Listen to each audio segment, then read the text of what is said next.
人在生病時，關心病人嘅親友往往會建議食一啲保健食品，或要求戒口。佢哋係咪對亂講一通，定係有根據？於是必須心存感激咁問：原來要食呢啲，唔能夠食嗰啲，你點知道嘅？你喺邊度睇見有關嘅資料？可唔可以同我分享呢啲資料？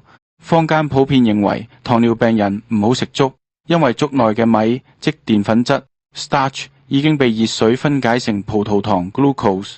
錯咗，澱粉質係一長串嘅葡萄糖，口水中嘅澱粉酶 amylase 會將澱粉質分解為雙糖 desaccharide。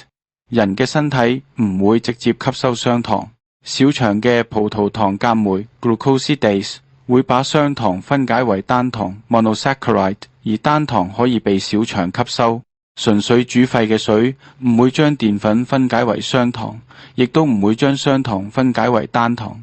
另外，一碗粥與一碗飯相比，粥內嘅米量肯定較少，即使全部被轉化為單糖，亦比一碗飯少。